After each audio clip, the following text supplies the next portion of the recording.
Bismillah ar-Rahman ar-Rahim. Assalamu alaikum wa rahmatullahi wa barakatuh. We welcome you once again to Wednesday nights in conversation with myself, Inayat Wadi, as we unpack developments right across the entire world. And our focus once again tonight is going to take a closer look at Israel under the title of the growing foothold of of the Israeli government on the African continent. Now, why is this so relevant? Is we've seen across Europe and we've seen across many other parts around the world bias reporting, particularly with regard to the media. And when one looks at the media, monitoring the media, we take the BBC, for example, there were over 35,000 articles that have been reviewed. And when one looks at the language like murder, deadly, atrocities, and also in terms of massacre, that has been used about 18 times more when the victims are Israelis. We've seen the word murder used over 200 times more when victims are Israelis. When we see the distorted news, words like butcher, butchering, butchered, all of this at the end of the day when Israel are victims.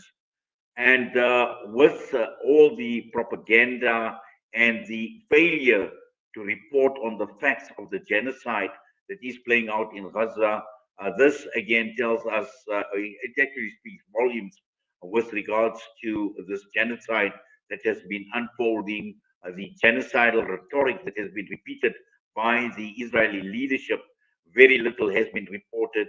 And again, once we see Western media, Western journalists that have been complicit in reporting on this genocide, while the bravery of and the courage of Palestinian journalists have been held, and we know that for them, their work has been a death sentence in Gaza, and they've been openly hunted down, even by the Israelis, considering what we've seen in the last few weeks, and once again, a number of journalists that have been killed. Now, while all of this is playing out, we've seen Israel gaining a foothold on the African continent once again, and most recently, we've seen the reopening of the embassy in Lusaka in Zambia after 52 years of closure, and Israel presence once again featuring very, very strong in this country, as is the case with many of the other African countries.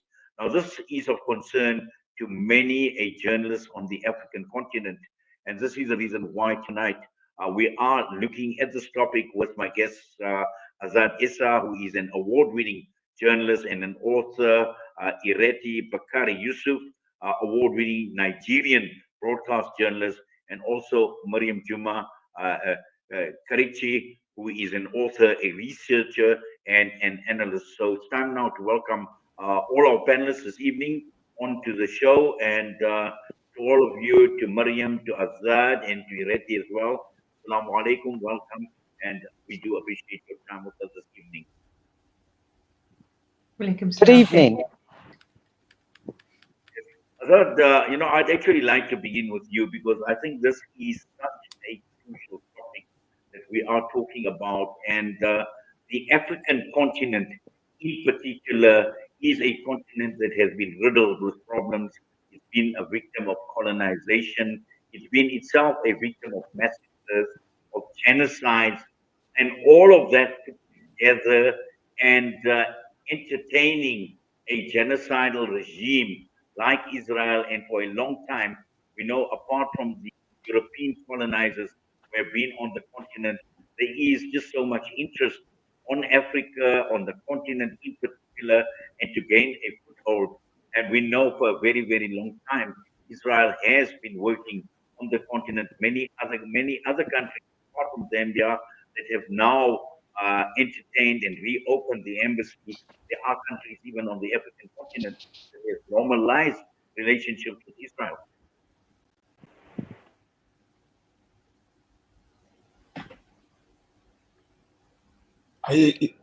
Did you say my name? Yes, Azad. Okay, sure. Thank you so much for inviting me and having me on the show. Yes, this is a very important topic, and there are so many layers to it. On one hand, you speak about the media and how the media has been horrific in most places, especially in the West. But it's also a case that we have to examine, African media as well. On many parts of the continent, you see many of the stories that are just copying or following the Western narrative or the Western lens, and part of this is due to sort of like, I mean, this is why the story of Palestine, the story of Gaza is important to all of us, because it it kind of the dimensions of the story kind of like perforate over so many aspects of our lives. So what I mean by this is that when we think about how African countries or the media in African countries are following the Western line, what we mean by this is that in many cases there's been a kind of demolishing of um, foreign coverage in domestic media. And so what this means is that you have African media often just taking the stories that are available in the Western media, because the journalists are neither trained nor are there budgets to cover these issues, right? The second thing regarding this is, when we think about the Hague group that was formed, if you consider, there are only 2 or 3 African countries on the Hague group. There's Namibia, it's South Africa, and it's Senegal, I believe. And in a continent of more than 50 countries, right? It's like 54. Why is it that there are so few countries that have joined this? And this tells you a lot about the kind of dependency that many African countries still have on the West. And to take Israel or to join this court case, for instance, at the ICJ would mean that Western countries would essentially punish many of these African countries when it comes to aid, when it comes to trade. Um, the second, the second reason, and why this topic is also so important, is that over the past 10 years or so, Netanyahu has essentially, embarked on a kind of charm offensive on the African continent, and that kind of involved going to many West African countries, as well as East African countries, in terms of providing aid, in terms of helping with security, with military assistance, and basically what it has done is that it has created a kind of diplomatic a tight diplomatic relationship with a certain number of African countries, and as a result, this charm offensive, as they call it, has actually worked in a way. So we part of the problem is that we get the sense that many African countries are pro-Palestine, many Africans are pro-Palestine, but it the work that is being done on the ground by many Israelis, be it in Congo, be it in Uganda, be it in Kenya, it's a lot more vibrant than we actually imagine. And so I just thought that could be an opening salvo in response to your statement. Well, Azad, that opening salvo actually just speaks so much. It actually speaks volumes. And I think, Ireti, if you'd like to just come in on the Mm, discussion, because Azad has basically unpacked so much as far as Africa is concerned, media and journalism on the African continent in particular. And for someone like yourself, also an award winning journalist, for someone who focuses on geopolitics on your own show in Nigeria, and just your reading, and also at the same time founding an organization called African Journalists Against Genocide, AJAC, as an acronym, and providing this space for African journalists together to discuss Israel, to discuss the geopolitics of the region and what impact this is. How crucial, how important is this for African journalists, in particular, against what Azad had to say and his unpacking and what we are seeing on the continent? So, good evening again. Thank you so much. I liked how Hazard started, Azad, as I call him, started, and I'll take on from there. He's so absolutely correct in the sense that, the way African media tends to parrot Western narratives, often when it comes to conflict, not just the Israel, Gaza, Palestine conflict, but when it comes to conflicts overall, indeed, even when it comes to African conflicts. So one of the things that we try to do on my show, and in fact, the basis of Borderlines, my show, was actually to educate Nigerians at home, our viewers in the diaspora, to let them know that there is always another conversation, there is always another angle, and we approach things from the angle of the global south, which is what we do quite differently. So we won't, in fact, what you will tend to see is you'll find us challenging Western narratives. I do that a lot with my guests because all 99.999% of all my guests are international people. So that's what we do. Now, when we talk about the way African media actually manages and sort of presents this genocide, let me tell you something. As Africans, we can't forget, and I think you started that in your introduction. We must remember that ours is a continent that is still in birth. It's a continent that is still growing. It's a continent that is still developing. But unfortunately, it's a continent that hasn't been blessed with the best leaders. And when you don't have good leaders, you have low economic growth. And when you have low economic growth, you have people looking to the outside. And often, when people look to the outside, they're looking to what we call in Nigeria the abroad. So there is something going on now that I call the fear of the American visa. Everything is joined, everything is it's all by design, right? They don't start alone. The fact that now, in order for you to get an American visa, certainly from Nigeria, I can't speak for South Africa, but I imagine it applies across the board, is they have to go through your social media records. So you can just imagine what that means. Anybody, I mean, it doesn't affect me, one, because I have no desire to go to America, two, I have a British passport. But imagine if I was going for an American visa, there's no way I would get it. The chances are there's probably no way I would get a British visa because, one, the work that I do, two, outside of my work as a person, and I think we have to get to discussing that. We're journalists, one, we are professionals, but we're also functional members of a community. So even separating my journalism as a person, I know where my position is, right? So if they were to go through over my social media account, there's no way they would give me a visa. No way. In fact, I'm sure no European country would let me in, right? Albeit Israel did take me to Israel in December last year. I mean, not last year, 2023, immediately after October 7th. And they would have checked my social media. But I guess at the time, they thought they were taking in journalists because they wanted us to see what had happened on October 7th.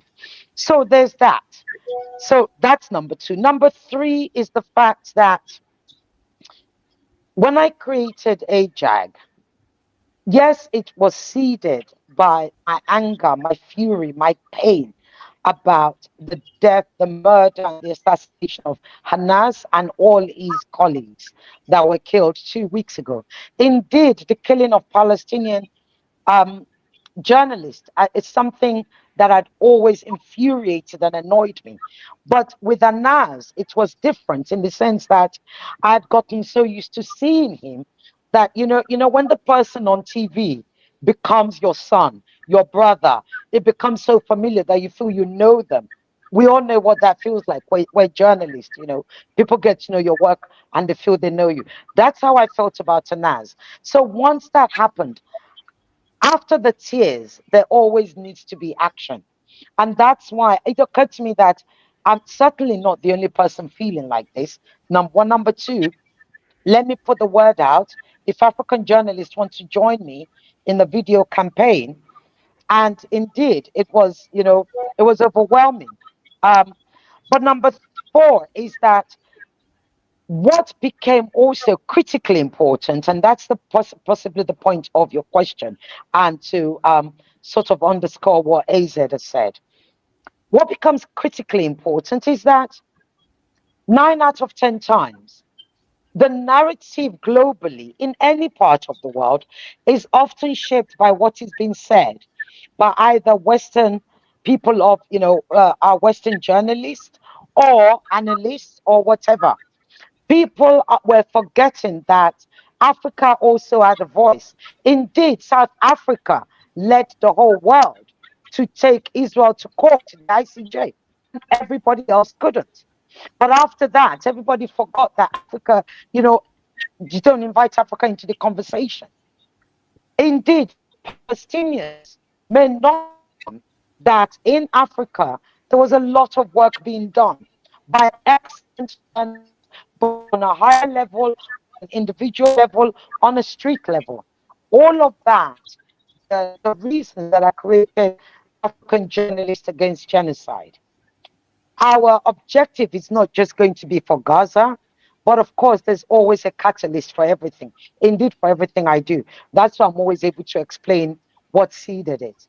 Gaza, the killing of Hamas, the continued murder and assassination of Palestinian journalists, and in the West Bank was what seeded it. But indeed, we're going to be doing a lot more.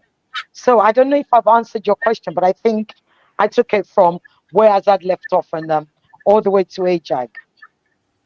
Well, Ireti, I think you've given me just so much food for thought, and what you're saying is so true because if I look at my career in broadcasting, in particular, it started off at a time when 9/11 had actually taken place, and at that point in time, I actually found out very, very quickly that not everything is black and white, and what we see and what is reported in the mainstream media, and there Mm. is always room for another angle. And at that point in time, I even called my show the alternative voice. And this, Mariam, I think is absolutely important. And I'd like you to comment on this, Mariam, because offering that alternative as independent media as opposed to mainstream media, and we know even here in South Africa, and we're talking about the African continent, you've monitored mainstream media, how mainstream media has actually covered this genocide as well. And as Azad referred to, the dependency on Western mainstream media in particular. So, this is not just about media, it is not just about reporting, but it is embracing media as a humanitarian. And this is the reason why Salam Media focuses on humanitarian journalism. But as a journalist, as a presenter, as a radio or a television personality, it is all about you as a human being and also media activism, which is absolutely important. And this, when one looks at the African continent, we don't see it. We don't see that level of activism. And this is the reason why Ireti speaks about African journalists against the genocide. Absolutely, Uncle Inait. I think what both Azad and Ireti have highlighted, if I could just reduce it into a couple of sentences, is essentially the disconnect between civilians and just African citizens and their governments. So we know that majority of Africans support the Palestinians because they themselves are living under oppressive regimes. However, this is where the issue around the visa, the US visa regime comes in, and questions about to what extent are African journalists willing to, literally put their jobs on the line to speak out. And as we said, it's not just about Palestine. I think it's very important for us to always connect and reconnect the idea that Zionism is perhaps a subset of colonial the colonial mindset that still remains, and we have white nationalism, we have supremacism, all of that kind of, they each of them are part of a bigger picture. So, in my view, I think the thing is what the role of media should be is to, at least independent media, is to find ways to make those connections. So we talk about grassroots, right? And I think we did discuss this at some point as well on our previous shows.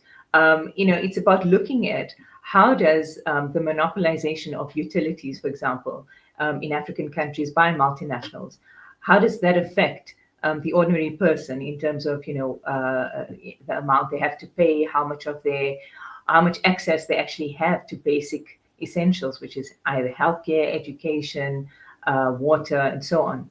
And how does this connect to the issue around the expansion, not just of the Israeli state, but of the global capitalist system?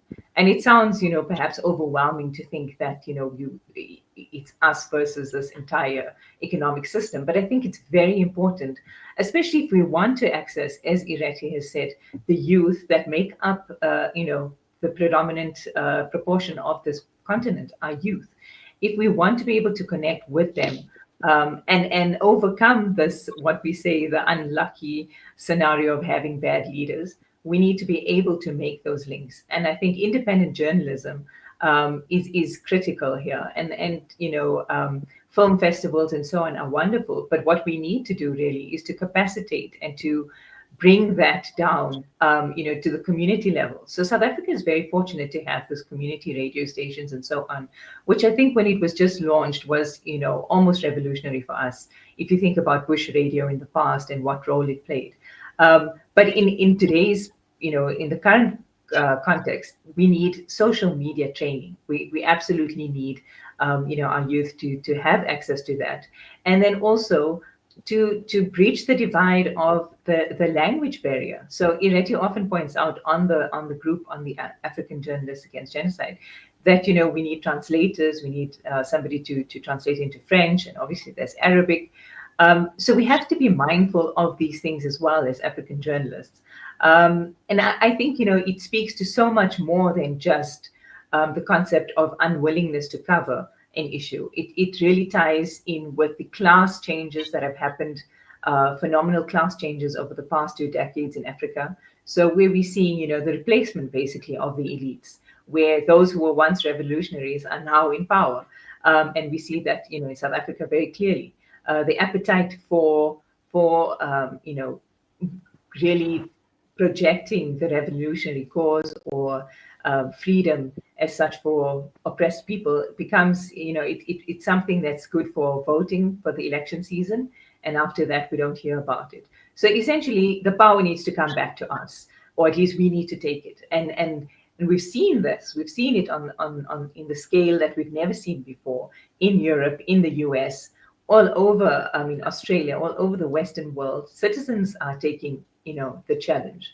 And so we need to ask ourselves, what is stopping us from, uniting really around this? Because, as they always say, you might feel that one person, what are you going to do? How much of a change will you actually make?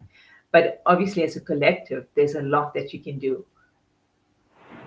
Yes, Mariam. Azad, let us just try and understand where does the problem lie, particularly with the influence that Israel obviously is broadening on the African continent. We know of strategic partnerships. We know of diplomatic and economic ties. Israel trying to get a foothold in the AU, for example, observer status a few years ago.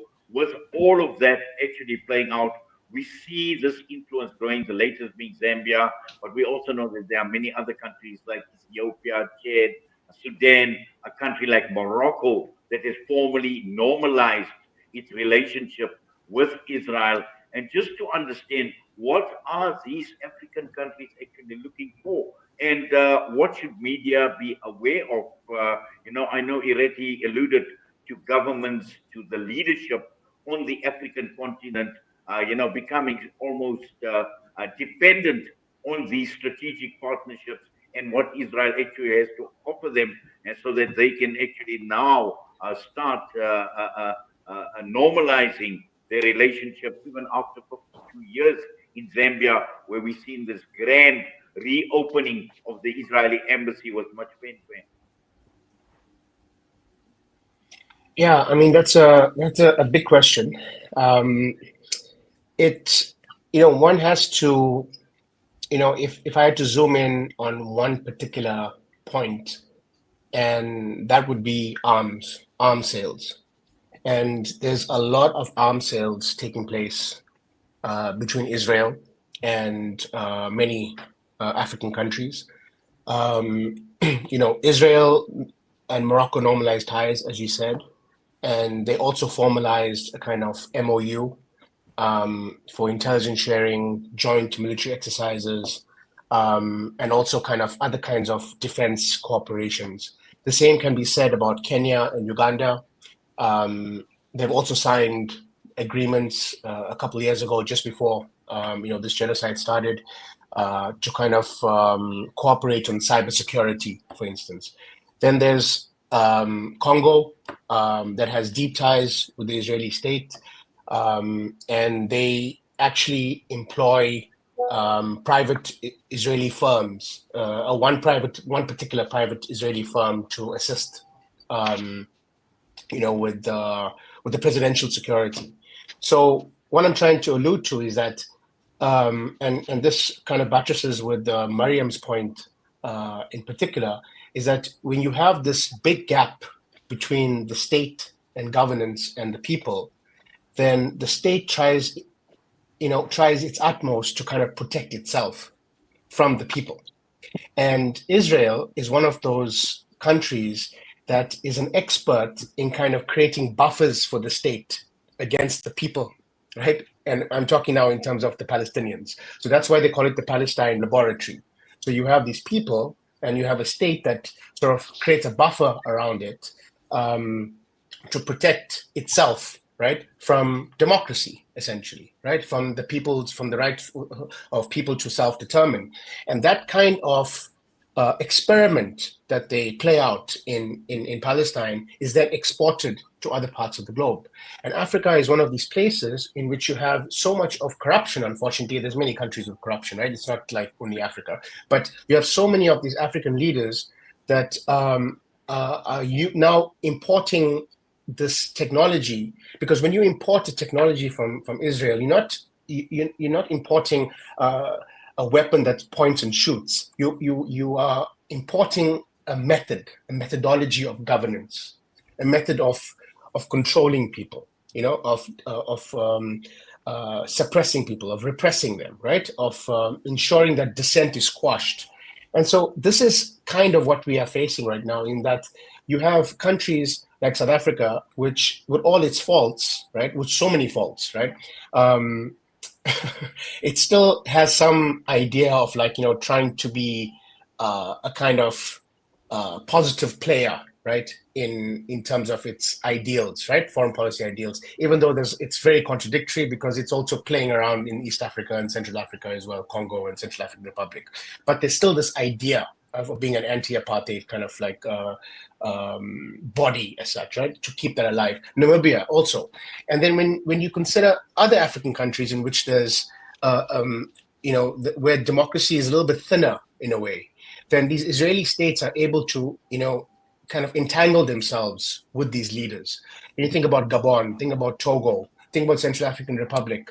When I reported from Central African Republic and I went to some villages outside Bangui, I would see Israeli flags, up in the villages. And why is that? It's because the Israelis are bringing in agricultural technology for those farmers. It doesn't mean that agricultural technology is actually working or it's good, but it's marketed as so, right?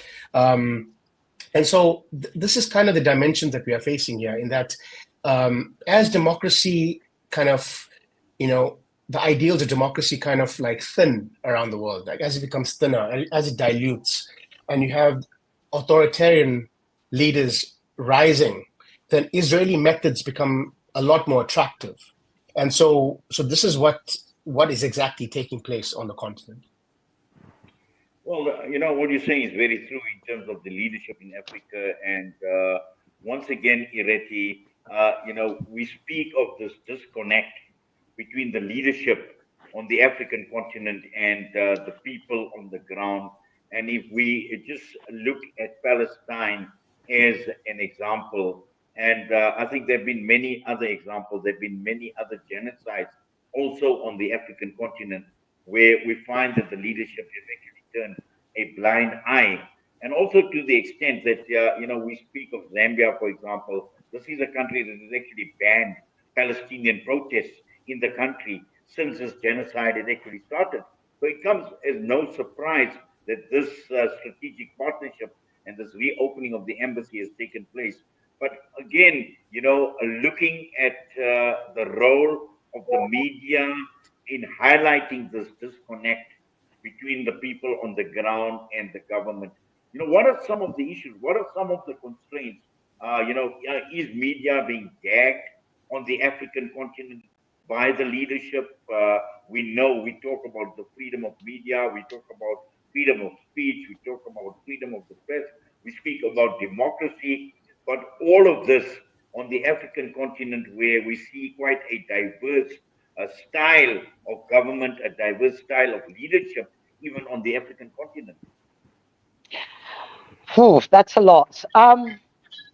So again, I'm gonna take off from where AZ ended. He mentioned about the way the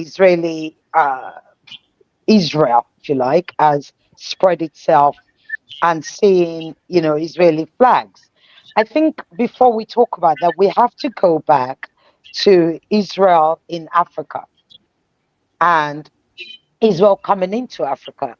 And Israel, having learned, from the colonial big brothers, um, coming to Africa under the guise of development, right? And, everybody took them in because Africans were getting independence. We were beginning to, we were the newborn babies, if you like, and to crawl, everybody needed help. So, they come under that guise. So they were able to spread their tentacles across Africa in that way. Well, USAID is an example. Anytime you allow any foreign sovereign country or whatever you want to call them, um, um, whenever you allow them to come in under the guise of development, they get everywhere, including your grassroots. Because you have to remember, governments at the top often neglect the grassroots. And that's why you're seeing a lot of noise because who are the people being affected by USAID? It's the grassroots. It's the people with low income. So we have to look at that. So Israel was able to spread itself, and having done that, having done that, it's then began to shape itself, and then say, sort of present itself as a best friend of Africa, as almost like not an empath, but like, we all have the same issues. We are suffering from the Arabs giving blockading us. There was an Arab blockade at the time. You Africans, we know what you're like. We know what you're going through. We can all work together. Now, like AZ said, agriculture. I've spoken about development. AZ, I can't remember whether he mentioned technology, security, he mentioned. We look at all of this, and in today's world, what are the important things? We know that there's a global food shortage. Africa needs to start feeding itself. Okay, so you've got agriculture, and they're right there. You have development. Africa is under development. They've been there forever. Then you have the security. Well, we have domestic terrorism all across, especially in the Western Africa. And who are the people responsible for those domestic terrorism? The same Israel's colonial big brothers are the ones responsible. So it all begins to take shape, right? And now, one of the things that I'd like to say is Suraya Dadu wrote an excellent piece, I believe it was last year, where she talked about spyware. And Nigeria spent something like 10 billion, I can't remember over how many years, on spyware. And the number one supplier of spyware in Nigeria was Israel. Now, bring it back to today. right? Of course, there's Russia and then there's China, but the number one supplier is Israel. Now, when we bring it back to today, just 3 weeks ago, 4 weeks ago, possibly, the I think they call her the vice minister of foreign affairs from Israel. She was in Nigeria. She had meetings. She didn't meet with the foreign minister, the minister of foreign affairs. She met with his junior minister, who we call the minister of state for foreign affairs. So that's the junior minister. Her name is Bianca Ojukuono. Now, they met, and there was a press release came out saying, Nigeria is going to be collaborating with Israel. I paraphrase now: security, agriculture, and culture. So I'm thinking, what? I don't understand what culture. What culture are they collaborating with? I mean, what is the culture between Israel and Nigeria? There isn't one. But here's what there is, and most people don't know this. There are Israelis here who are within the arts and culture industry, at least one of them I know, who, for all intents and purposes, these guys as Nigerians, and but they actually recruit for Israel, for universities in Israel. So that must be what they mean. I mean, this particular person is in the arts and culture dance space. And, up until October 7th, none of us knew what she was. Really, she was just this woman that was in the arts and culture industry, right? We didn't know who she was. But it's only after October 7th that I started to do my research, and I'm thinking, this is interesting. But anyway, to cut a long story short, since she pulled down all her posts, but that doesn't mean she's not. So you have those people. You then have the government, our government. Now, from what I understand from my sources, Nigerian government has not signed anything with Israel. That's what my sources are telling me. However, Israel has put it out there that they are signing a big security, agriculture, yada yada contract with Nigeria. Indeed, when you go onto the Israeli, and this will shock all of you, when you go onto the Israeli ambassador's website in Nigeria, he's listed as a member of ECOWAS. ECOWAS is West Africa.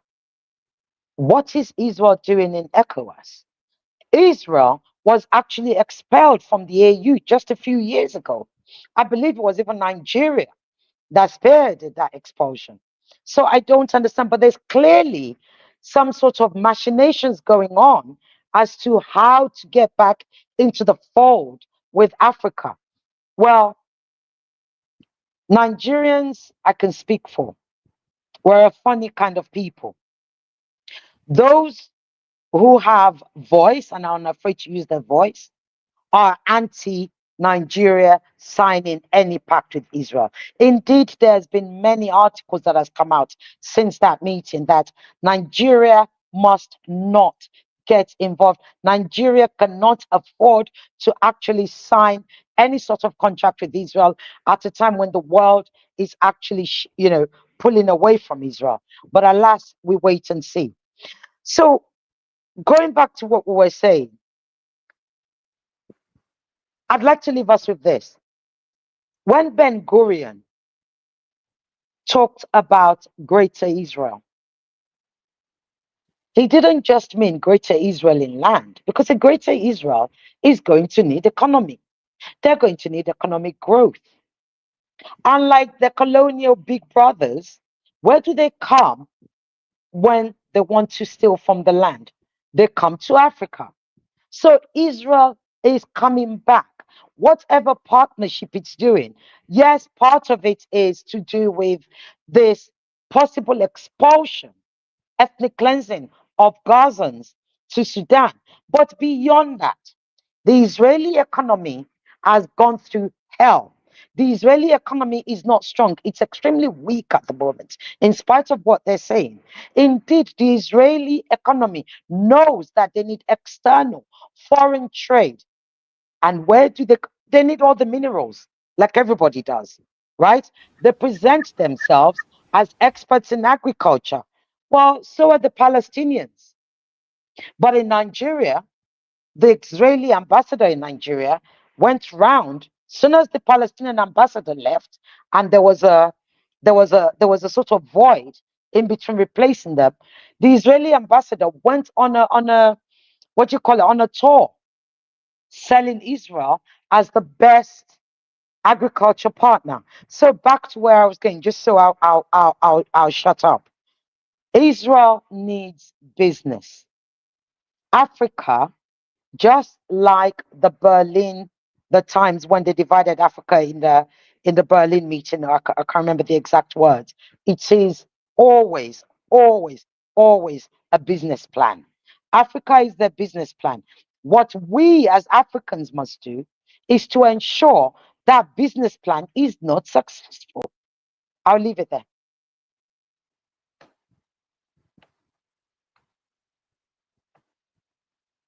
Israel, and it's not only limited from the river to the sea, but it is way beyond, and particularly in economic terms. But Mariam, I just want to focus, and I would like to cite Morocco as an example. Now we know Morocco has normalist ties with Israel.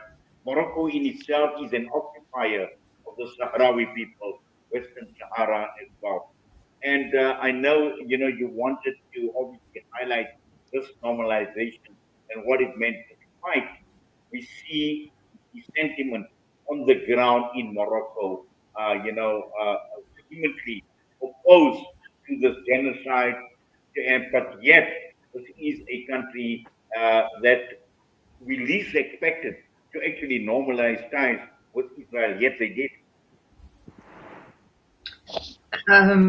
No, definitely. I think, it also ties back into what Ireti was saying about the business plan, right? So essentially, what Israel needs is trade.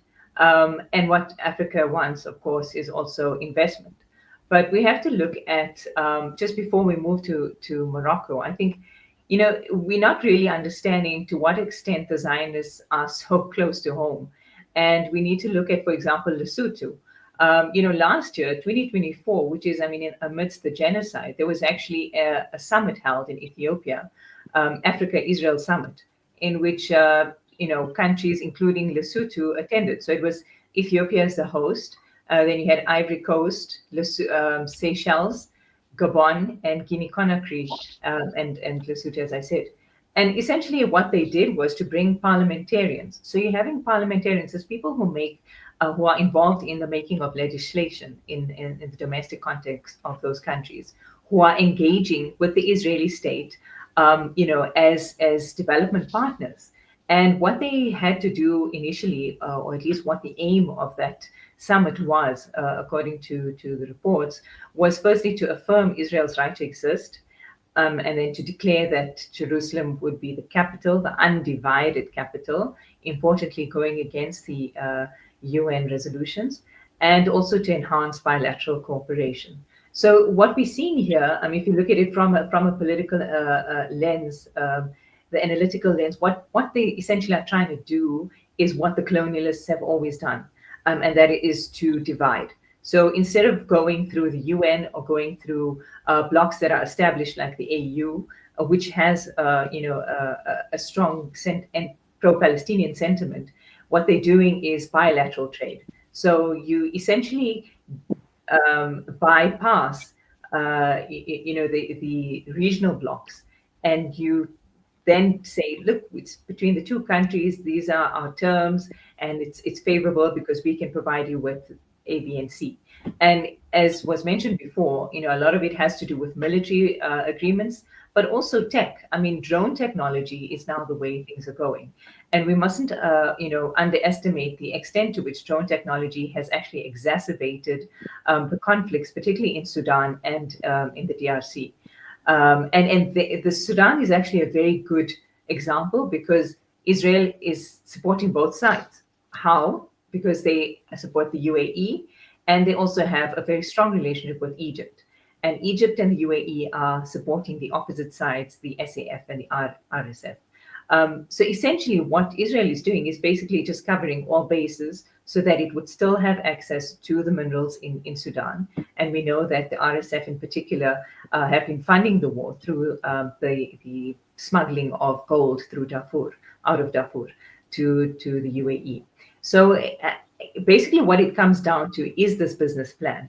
But we as citizens should not be allowing parliamentarians. I mean, how does Lesotho even allow their parliamentarians to engage with Israel on that level when essentially their largest neighbor, or whatever you want to call South Africa in context to Lesotho, has taken the country to the ICJ? So here we question what is the value and the efficacy of regional bodies like SADC, the AU. To what extent are we? And for example, we've celebrated, the delinking of Mali and Burkina Faso and so on from ECOWAS out of anti-colonial sentiment and so on. That's how it's been reported. Ibrahim Traore is supposed to be an anti-colonial figure at this point.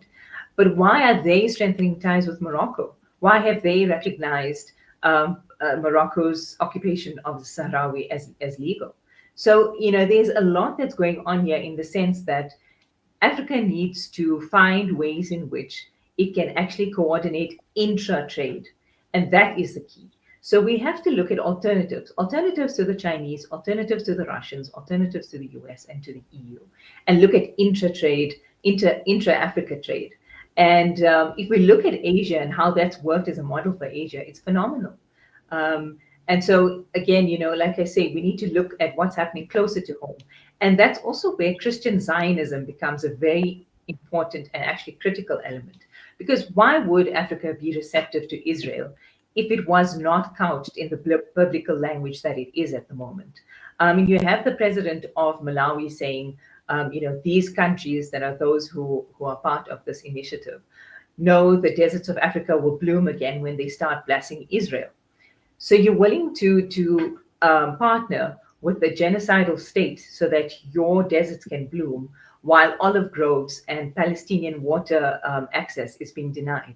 So we've lost this understanding of what it means to be human. So this understanding of Africans versus Asians and Europeans has to stop, because we have to understand that there is one goal. And if I'm able to eat at the expense of a Palestinian dying, then what is the value of that? Yes, Mariam. Azad, early on you spoke about constraints on the African continent, and one of the constraints you spoke about is budgetary constraints as well. And as we head towards the end of this broadcast, we do have about 6 minutes left. And just to find a way forward, and particularly with with AJAC that Ireti had formed as well, and some of the critical or key issues that African journalists need to consider, particularly under the circumstances, under the conditions that we find ourselves in as African journalists or media people or media personalities. And particularly, I know Mariam spoke about social media as an option, but just looking at journalism, mainstream journalism on the African continent in highlighting many of these issues that we have been speaking about.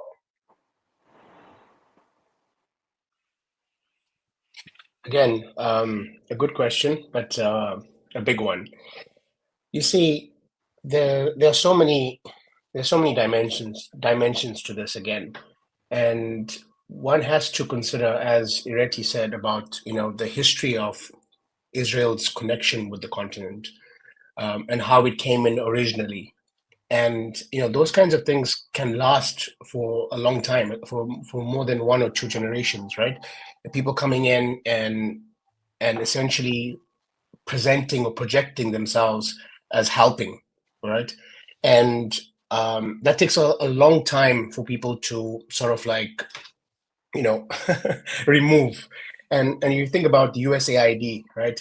On one hand, USAID, when Trump basically killed so much of the program, there were all these concerns that people are going to actually die And on the other hand, there were all these other kind of celebrations that, maybe we will break away from this. And in the meantime, the story is in between, right? It's a very complicated story. And you wouldn't often necessarily get that in many of the African media. You wouldn't get that necessarily even in the US media. So in the US media, you would see sort of like the liberal media would say, how could Trump do this? This is gonna end, America's influence, as if America's influence is a good thing, right, on the continent. And then essentially they would kind of undermine what it means.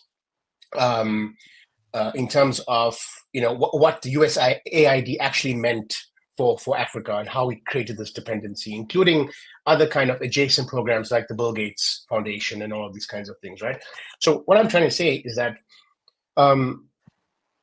this is a huge problem, a huge problem, which Gaza and Palestine and the story that that we aren't able to tell properly about this genocide in many African, mainstream presses or publications is kind of a manifestation of all the other kinds of stories that we're not able to tell. And so what I mean by that, there's a huge parochialism in many of these African countries, especially the big ones.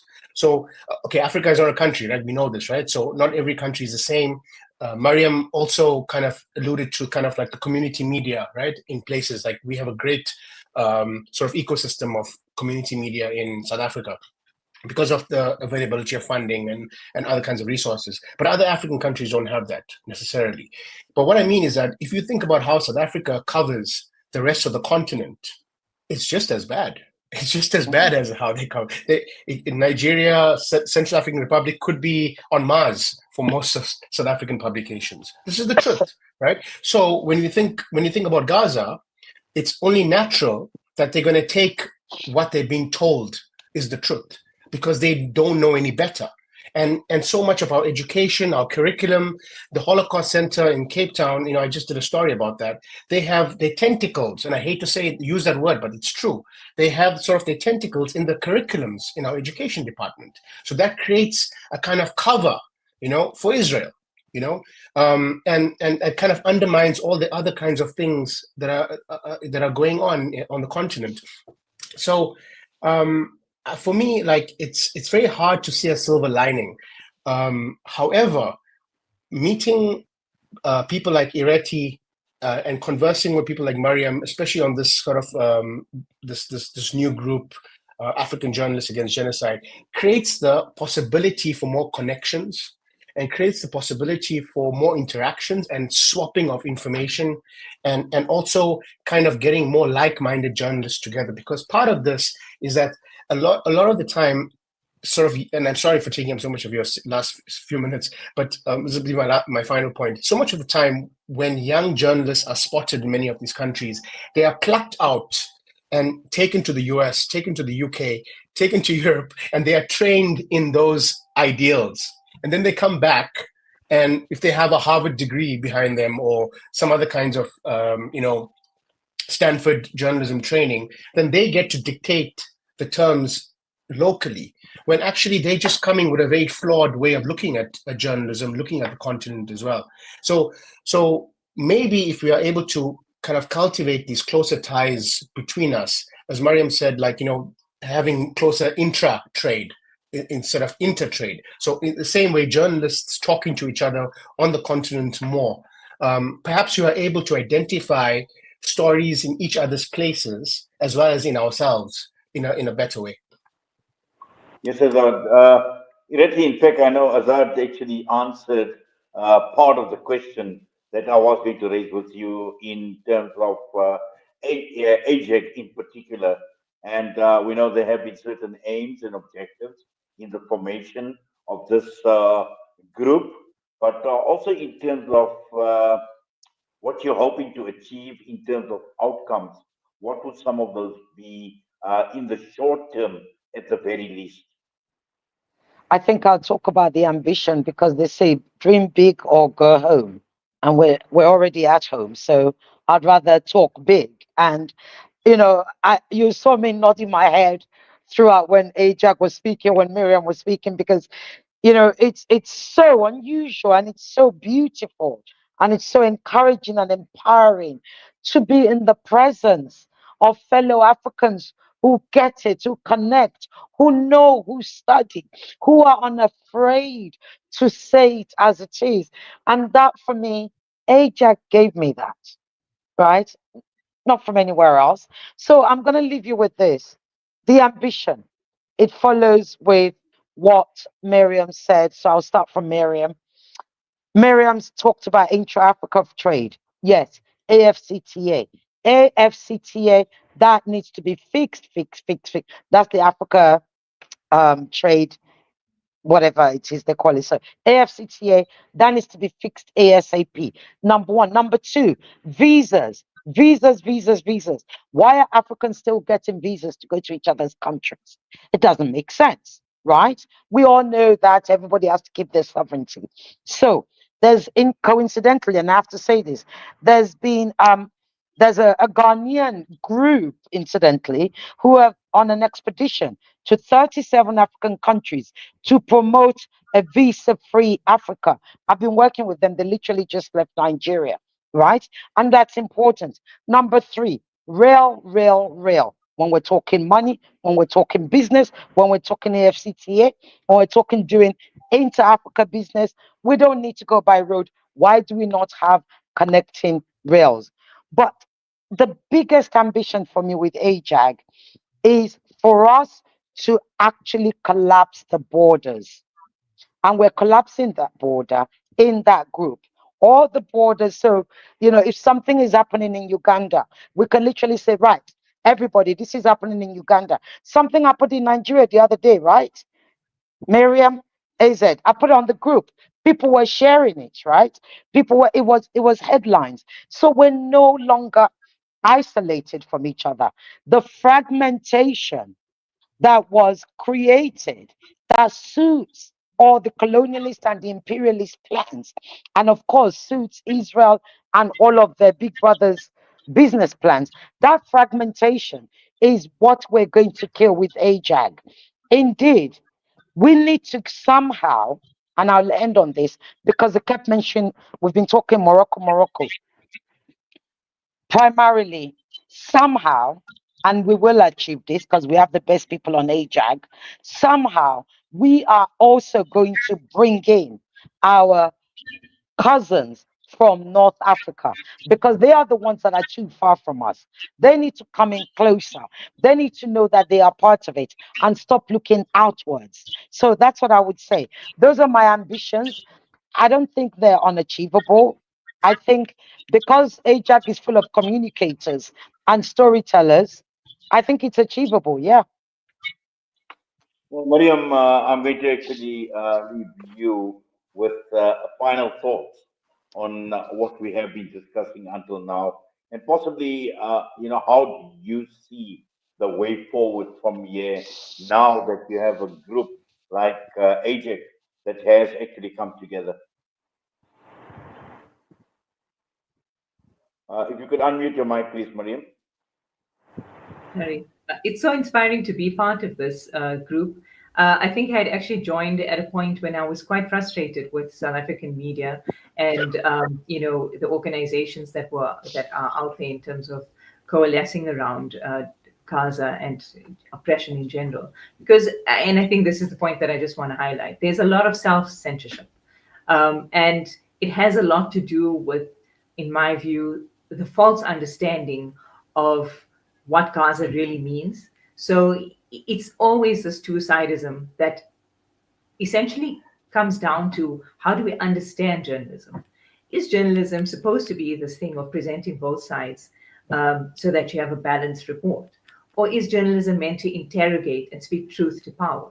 And who is the template? Whose kind of journalism are we using?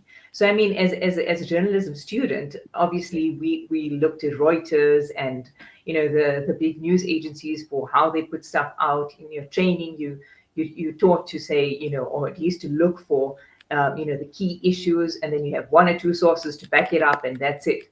But how do we actually appreciate war reporting, for example? So I wrote in this recently. why is it that war reporters or war correspondents are so canonized in the West, and given this amazing stature, when they actually are dependent upon local fixes, what we call fixes in journalism terminology? Those are actually the local people who risk their lives literally to put the information out, to give the information out. And then you have, the Western journalists in this case come out, and they've now managed to secure an interview with whoever. But what I'm trying to get at is the model of journalism has to change, and what we understand, because we are a continent of storytellers. This is our strength. How are we learning from others when we should be taking the lead? So Uncle Unite, I think Salam Media in particular has a wonderful role to play because of the fact that you are so deeply connected to what happens, not just to the community, but linking the community to the rest of the world. Thank you for that, Mariam. Can And I just also, say something to what Miriam said very quickly? She's so correct because I've been wanting to go to report in Congo. I'm not afraid to go to those sites. I can't get into Congo. I want to interview the leader of Burkina Faso. They won't listen to me. I sat in Senegal for 3 days in order to be able to interview their president.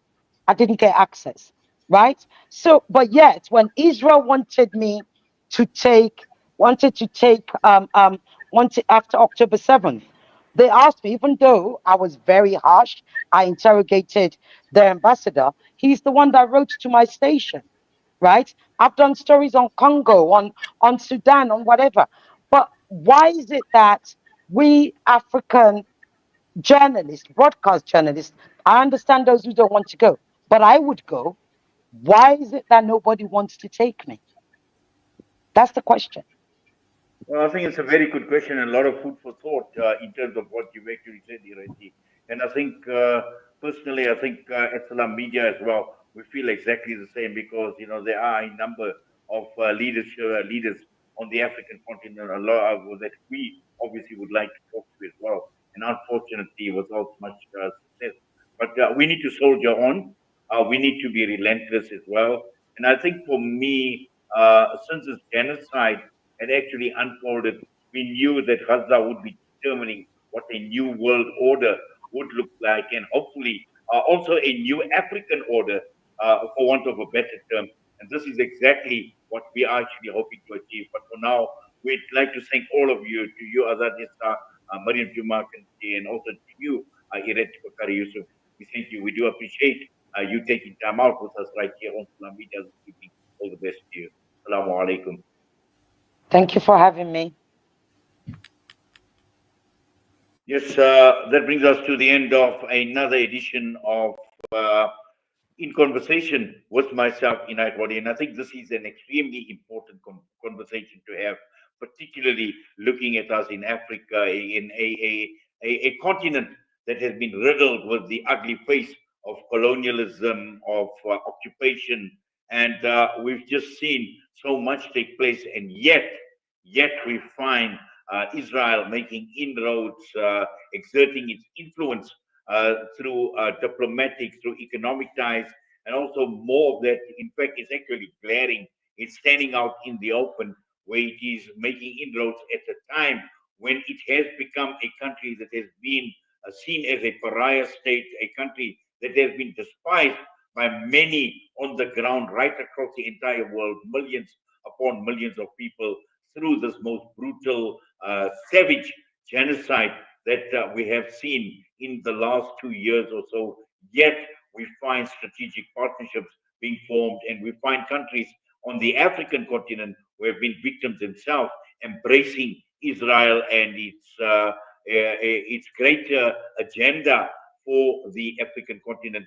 So this is something that we need to be watchful of, and particularly from a media perspective, as journalists, we need to be aware of this. And this is the reason why an organization like African Journalists Against the Genocide have actually come to light as well, to highlight not only the issue surrounding the genocide, but just to look at the African continent in particular. And hopefully, we will see a lot more in terms of collaboration between the journalists on the African continent and also reaching out to the masses, to the millions right across the entire continent. And with that thought, I'm going to be leaving you once again. It's been an absolute pleasure being in the company of our listeners, our viewers on Salam Media. Until we meet again, for myself and the team, Assalamu alaikum wa rahmatullahi wa barakatuh.